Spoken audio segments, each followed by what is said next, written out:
जाग प्यारी अब का सोवे, जाग प्यारी अब का सोवे, रैन गई दिन काहे को खोवे, रैन गई दिन काहे को खोवे। जाग प्यारी अब का सोवे, जाग प्यारी अब का सोवे, रैन गई दिन काहे को खोवे, रैन गई दिन काहे को खोवे।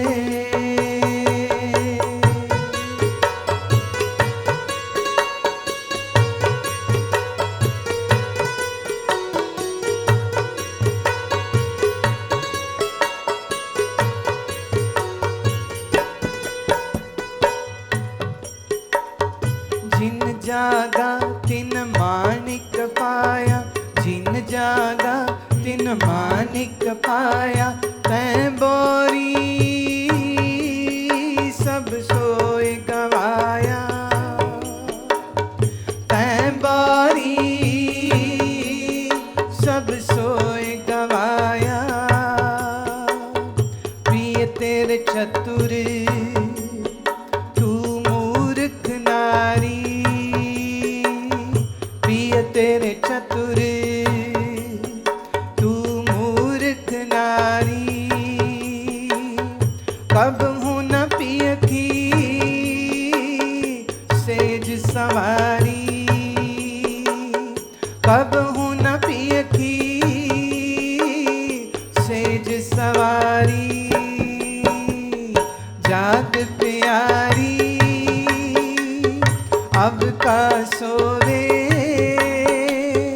जाग प्यारी अब का सोवे, रैन गई दिन काहे को खोवे, रैन गई दिन काहे को खोवे। जाग प्यारी अब का सोवे, सोवे।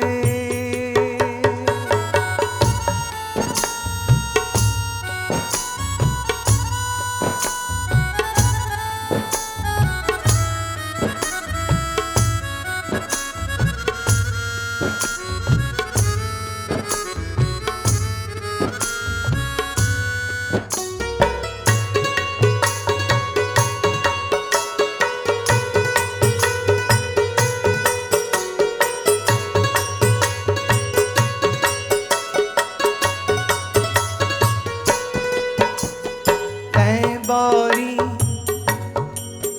बोरापन कीनी, तैं बोरी बोरापन कीनी।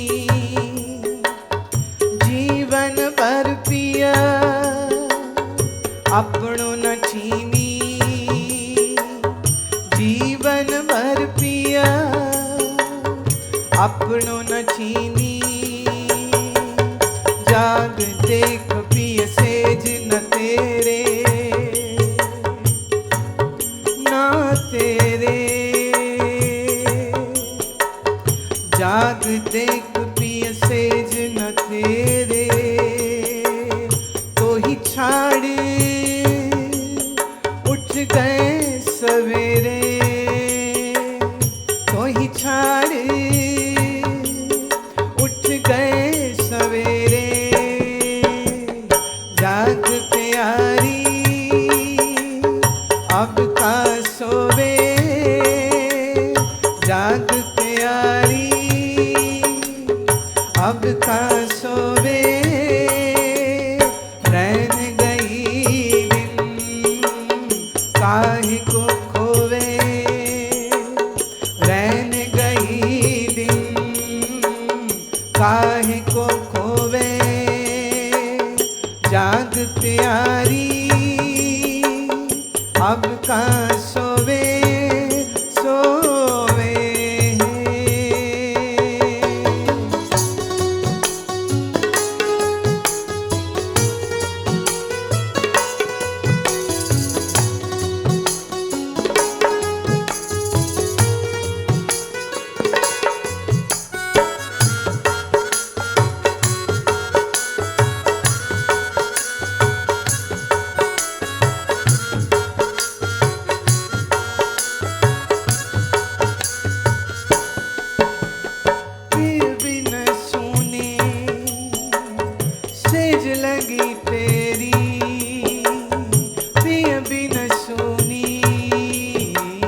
लगे तेरी, सोच समझ तू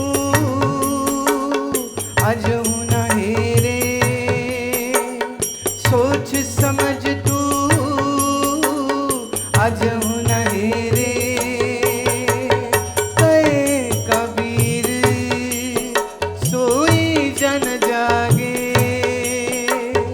कहे कबीर सोई जन जागे। शब्द बाण उर अंतर लागे, शब्द बाण उर अंतर लागे। जाग प्यारी अब का सोवे, जाग प्यारी अब का सोवे। रैन गई दिन काहे को खोवे, रैन गई दिन काहे को खोवे। जाग प्यारी अब का सोवे, जाग प्यारी अब का सोवे। रैन गई दिन काहे को खोवे, रैन गई दिन काहे को खोवे। जाग प्यारी अब का सोवे, जाग प्यारी अब का सोवे, सोवे।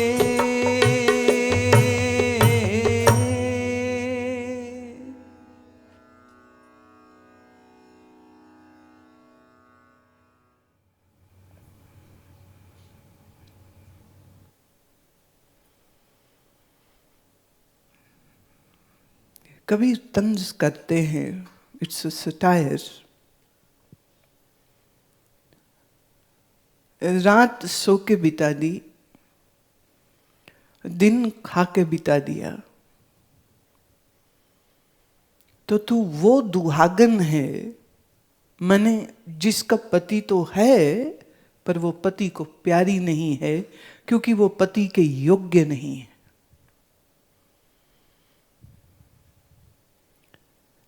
हर जीव को एक स्त्री भाव से और परमात्मा को पुरुष भाव से देख के कहा जा रहा है।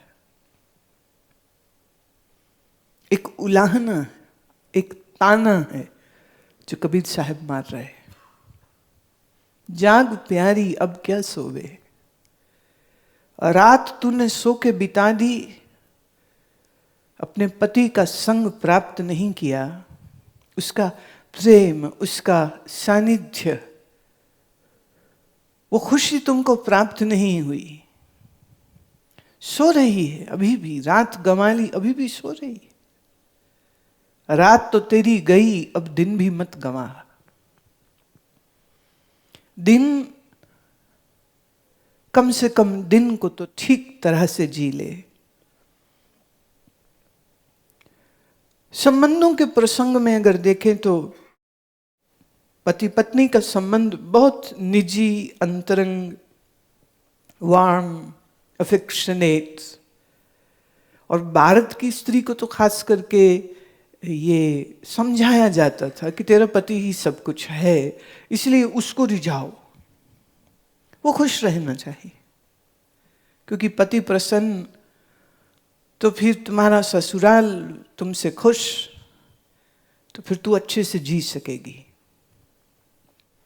उसी उदाहरण को एक सामाजिक, एक पारिवारिक संबंध को लेकर कबीर इसे मनुष्य के और परमात्मा के संबंध के साथ जोड़ के दिखा रहे हैं। ऐसी पत्नी या कहो ऐसी स्त्री, मैं फिर कहूंगी कि आज के संदर्भ में भी ये काफी हद तक सच है। गांव देहात में नहीं, कई बार तो मैं शहरों में भी देखती हूँ, यही बात सत्य है कि जो स्त्री अपने पति के मन को न भाए, तो वो जीवन में सुख को प्राप्त नहीं करती। तो कबीर कहते हैं ऐसे ही जीव रूपी स्त्री अगर परमात्मा को न भाए तो उसका भी जीवन व्यर्थ होता है। तो उसी व्यर्थता को प्रदर्शित करने के लिए वो एक शब्द का उपयोग हमारी संत वाणी में मिलता है, जिसे वो कहते दुहागन। सुहागन के विपरीत कहा दुहागन। पति है पर पति प्रसन्न नहीं है। स्त्री जैसे बाहर श्रृंगार करती है पति को रिझाने के लिए, ऐसे धर्म के जगत में कहा जीव को श्रृंगार करना चाहिए। जीव को श्रृंगार करना, जीव माने the individual self. Individual self जीव को श्रृंगार करना चाहिए। अगर उसके पास ये श्रृंगार नहीं है तो फिर रैन गई दिन काहे को खोवे, तेरी रात भी गई, तेरा दिन भी बर्बाद होगा। दिन को संवार कम से कम, दिन का उपयोग कर कम से कम, जिससे तो उस श्रृंगार को प्राप्त हो सके, जिस श्रृंगार के सज जाने से तू अपने परमात्मा रूप पति के योग्य हो सकेगी। कृष्ण उस श्रृंगार को कहते हैं। क्या है वो श्रृंगार जो जीव स्त्री को करने की आवश्यकता है? अद्वेष्टा सर्वभूतानां मैत्रः करुणा एव च निर्ममो निरहंकारः सम्मा दुःख सुखः क्षमी संतुष्टः सततं योगी यतात्मा दृढ़निश्चयः मयि अर्पित मनोर्बुद्धिर्यो मदभक्त स मे प्रिय। सर्वप्रथम अद्वेष्टः, सर्वप्रथम अद्वेष्टः, द्वेष नहीं होना चाहिए। जिसके चित्त में द्वेष है जाने वो अपनी योग्यता में एक छेद कर रहे हैं। They are bringing a bad attribute, they are lacking a good attribute. द्वेष, मेरे से ज्यादा किसी के पास धन है तो उससे द्वेष। तुम देखो मनुष्य का मन, किसी के पास अधिक धन देके तो उसकी पहली जो प्रतिक्रिया है वो ये होती है कि बाप दादा का पैसा मिल गया होगा। कोई कहे नहीं उसके बाप दादा तो अमीर नहीं थे, तो पट से दूसरी बात आ जाएगी, लूटा होगा।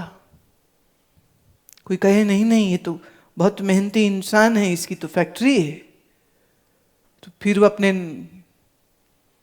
एम्प्लॉइज की तनख्वाह को ठीक से नहीं देता होगा, बिल पूरे नहीं काटता होगा, टैक्स नहीं भरता होगा। सोच के देखिए, यह आम इंसान की मैं बात कर रही हूं और तुम भी वही आम इंसान हो। धन का आकर्षण भी होता है, पर वो धन हम अपने लिए चाहते हैं। वही धन अगर किसी और के पास हो तो जो पहली हमारी वेग उठती है चित्त में वो है द्वेष। और फिर उस द्वेष से हम कठोर से कठोर शब्द कहने में भी हिचकिचाएंगे नहीं। कोई आपसे ज्यादा बलवान है शरीर से, कोई आपसे ज्यादा बुद्धिमान है, पहली प्रतिक्रिया स्वाभाविक रूप से उठाती और वो प्रतिक्रिया होती द्वेष।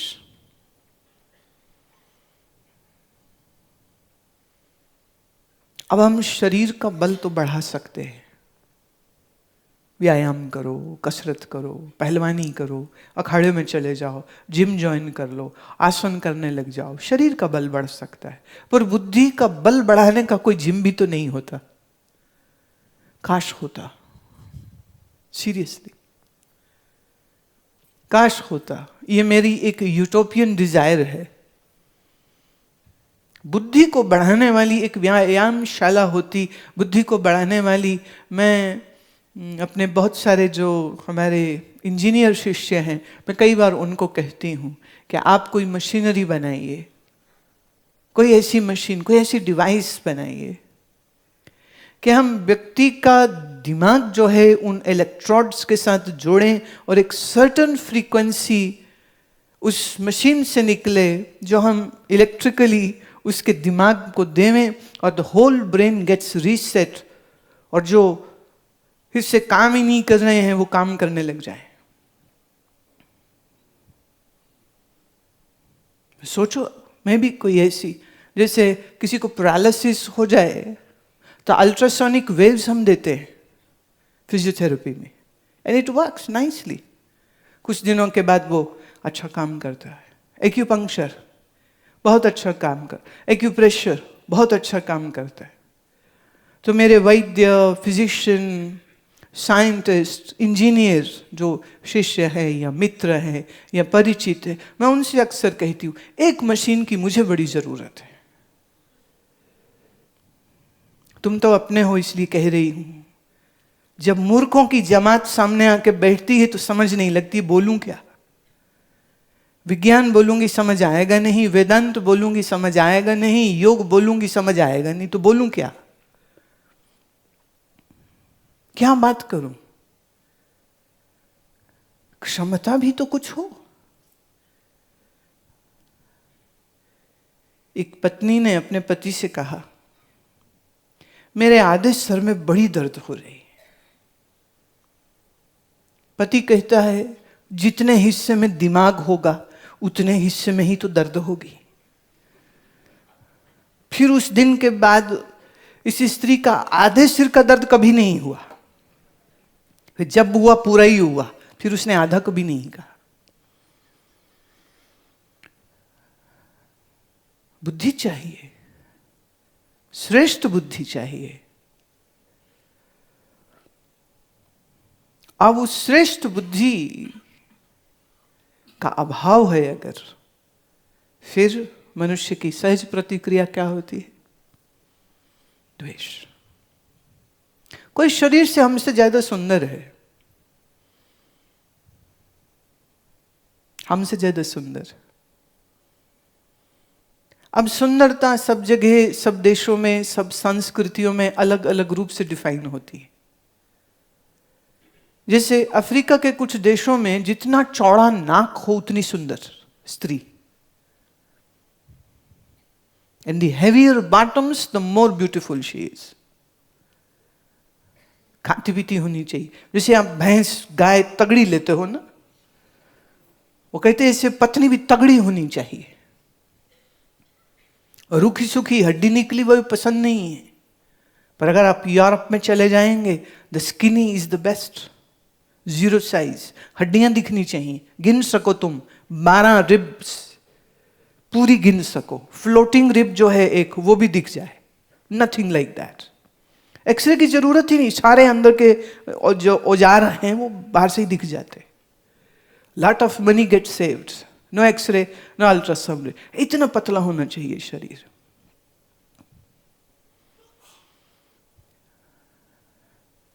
कहीं कहते काला हो, कहीं कहते गोरा हो, कहीं कहते लंबा हो, कहीं कहते छोटा हो।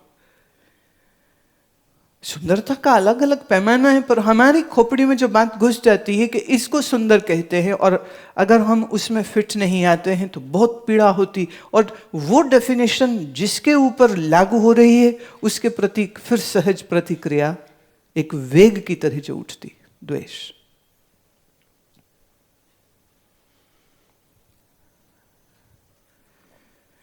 अब किसी के धन को देख के द्वेष आए, सौंदर्य को देख के द्वेष आए, किसी की बुद्धि को देख के द्वेष आए, समझ लगती। कभी कभी लोगों को संतों से भी द्वेष होता है।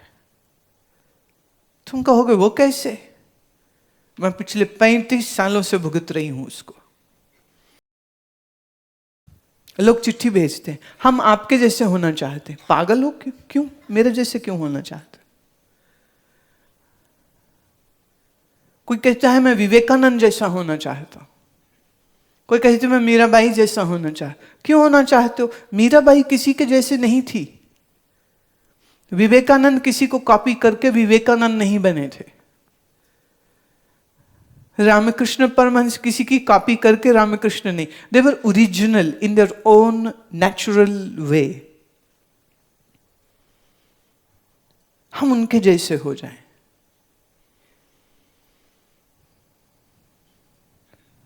क्यों होना चाहते हो? और जब नहीं हो पाते हैं तो फिर संतों से भी द्वेष होता है। इसीलिए जो तथाकथित भक्त होते हैं वो भी इंतजार कर रहे होते हैं कि जिनको हम प्रणाम करते हैं, जिन्हें हम पूज्य कह रहे हैं, जिन्हें हम आदरणीय कह रहे हैं, जिन्हें हम सम्माननीय कर रहे हैं, वो इंतजार कर रहे हैं ये भी कोई गलती करे तो, कोई गलती करे तो।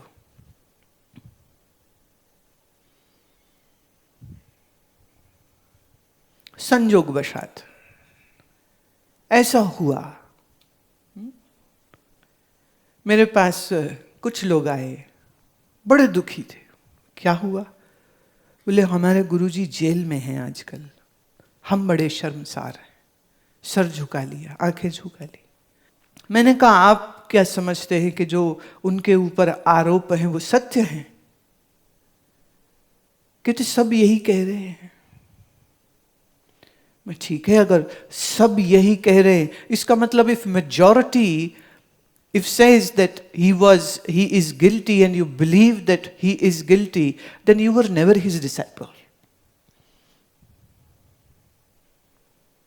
You were never his disciple. उस समय पर भी तुम किसी बहुमत को फॉलो कर रहे थे कि एक बहुमत समाज के लोग उनको महान कह रहे थे तो तुम भी महान कहने लग गए। अब बहुमत ने कहा नहीं नहीं ये महान नहीं है, ये तो गड़बड़ है, तो तुमने भी मानना शुरू कर दिया कि हाँ ये गड़बड़ है। कहती अब बड़ी समस्या है, हमें समझ नहीं लग रही है what to believe what not to believe. हमने कोई गलती कर दी? हमने तो उन्हें गुरु माना था। मैं अच्छा चलो तुमने उनको गुरु मान लिया था, पर क्या तुम उनके शिष्य हुए थे? बोले जी कोशिश कर रहे थे। मैं वो क्या सुनाते थे? बोले सत्संग। में क्या कहते थे करने को? बोले भजन। में क्या उपदेश था? बोले ध्यान करो।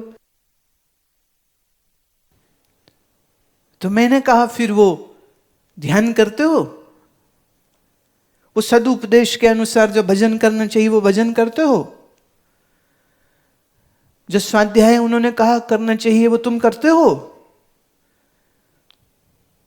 कहते नहीं पर उन्होंने वो किया ना जिसकी वजह से वो जेल में है। मैं उन्होंने क्या किया छोड़ो तुम, लीव दैट। गुरु की करनी काहे तावो, गुरु कहे सुकार कमावो। जो गुरु कर सकता है या जो गुरु अपने निजी जीवन में कर रहा है, how can you copy that? How can you copy that? तुम्हारे लिए उसका उपदेश, तुम्हारे लिए उसका दिया गया ज्ञान का संस्कार, जिसे तुम कहते हो कि सालों तुमने भोगा है, तो फिर क्या? हाउ डज इट मैटर वो जेल में है?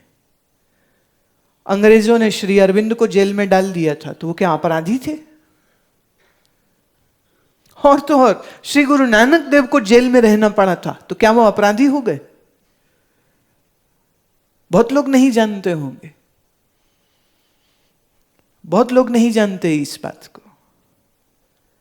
देश पर आए हुए इस आक्रामक ने पकड़ पकड़ के लोगों को अपना गुलाम बनाना चाहा और उनसे काम कराते थे, और जब लोग पकड़े जा रहे थे तो उसमें गुरु नानक देव को भी पकड़ लिया गया था। औरंगजेब ने अपने हुक्म से गुरु तेग बहादुर को जेल में पहुंचवा दिया था।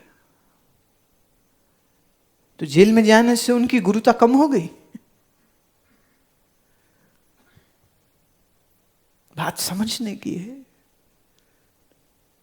पर वो सब लोग जो बिल्कुल तैयार बैठे थे, माने सामने तो फूल हैं पर पीछे उन्होंने अपनी जेबों में पत्थर भर के रखे होते, जिसको फूल चढ़ा रहे हैं ना उसी को पत्थर भी मारेंगे ये।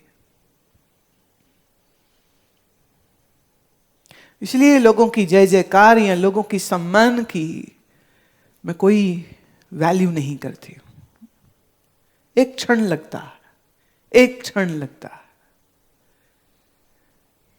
आइए क्यों होता है? क्योंकि संतों के प्रति भी द्वेष होता है, महात्माओं के प्रति भी द्वेष होता है। एक बड़ा इंटरेस्टिंग तुमको मैं वाकया कहती हूं। हमारे परिचय में एक महात्मा थे, अब वो शरीर में नहीं है। हम एक बार उन्हें मिलने गए तो मुझे कहते मैं कल ही आया हूं, एक हफ्ते से अस्पताल में था।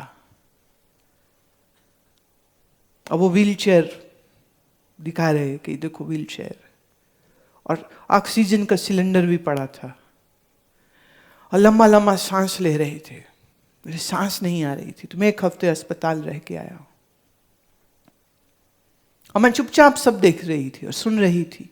तो दिल में एक सहज जो प्रेम है उनके प्रति, तो उनके शरीर को कष्ट में देख के तो मन थोड़ा पीड़ा महसूस भी कर रहा था कि महाराज के ऐसे कैसे हो गया।